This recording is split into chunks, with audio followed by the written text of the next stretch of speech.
with Geisa Fernandes. Hello and welcome to Comics and Jazz, the podcast. I am Geisa Fernandes, singer, songwriter and researcher, and you are my guest on this visual and musical journey.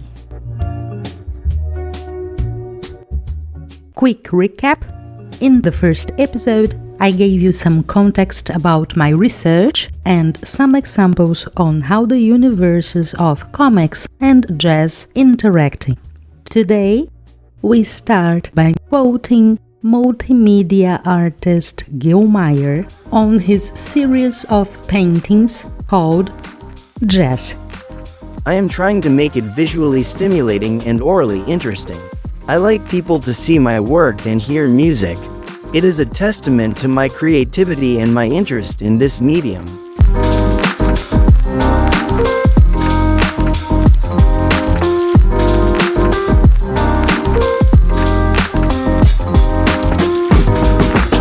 The spontaneous nature of jazz is often mentioned by musicians and listeners, but it was not always unanimous among its theorists. German philosopher Theodor Wiesengrund Adorno is a famous example of a jazz hater. He saw improvisation as a negative point, a characteristic that, according to his view, depreciated the genre. Between 1933 and 1953, Adorno published several articles distilling the purest hatred against jazz. There is no denying that the philosopher, usually brilliant in his analysis, found in jazz a theoretical challenge which he was unable to overcome.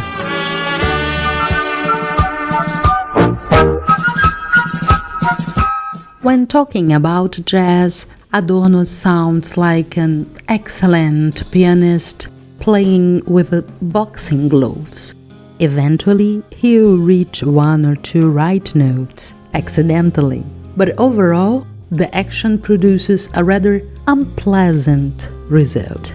As a deep admirer of the Frankfurt School in general, and particularly a fan of Adorno, to the point of giving his name to one of my songs, yes, that's how much of a fan I am, I consider his articles on jazz as, let us say, minor material in his otherwise vast and amazing production. I wanna be your pet, your maiden, your lady of honor, like Adorno to Hochheim. I wanna be devoted, promoted to the highest position among all objects of your acquisition. Make me your favorite, your flavor, your size and definition, your princess, your illness, obsession or abuse. Use me as your muse, I'm as your assistant, an instant of joy, and then make me yours. In fact, we will dialogue in different moments of our reflections with various concepts of Adorno, such as cultural industry. That said, let us move on to perhaps the first partnership between jazz and the visual arts.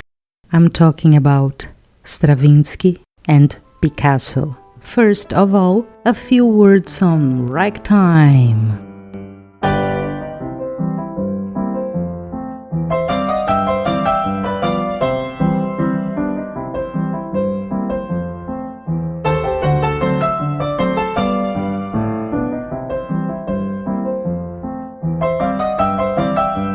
Scott Joplin is one of the main exponents of ragtime, a musical genre that incorporates African and European syncopation.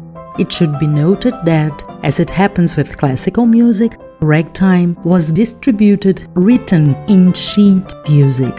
Keep this information in mind for later, as it will be very useful when we talk about the importance of improvisation in jazz.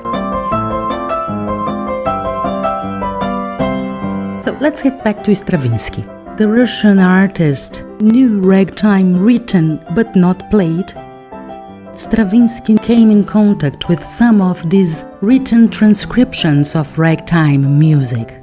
They were brought to him from the United States by his friend, conductor Ernest Ansermet, in the late 1910s. Later, in 1918, Stravinsky released Ragtime, a work composed for a small orchestra of strings, winds, brass, and percussion, which cover illustration was signed by Pablo Picasso, a friend of the maestro.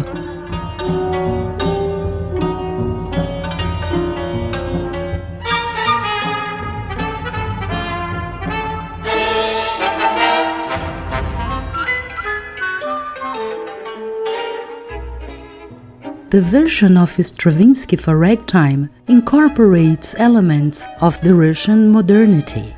For critic Lawrence Budman, Ragtime for 11 instruments represents the uniquely personal take of Stravinsky on the new genre coming from the United States.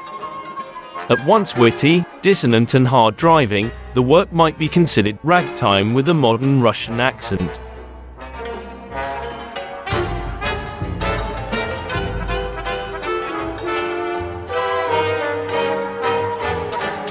the fact that Picasso illustrated the cover of the composition reinforces the ties between jazz and the modernist avant-garde, which identified with the genre precisely because of its free character. Like Stravinsky, Picasso recognized jazz as a new field for artistic experimentation.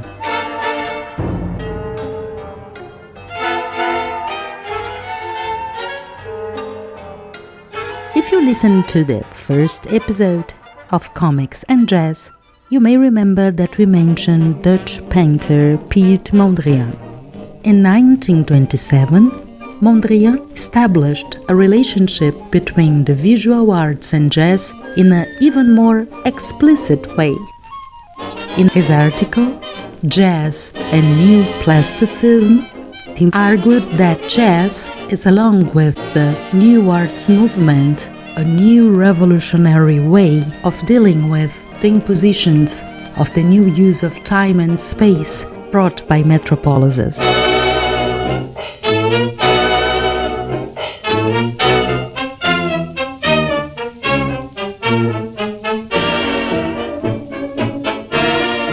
And why am I bringing you back the words of Mondrian?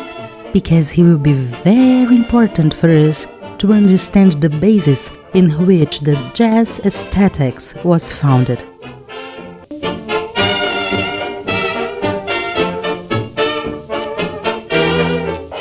You just heard the second episode of Comics and Jazz. Stay tuned for the next episode. Bye! Comics and Jazz. Your visual musical journey with Geisa Fernandes.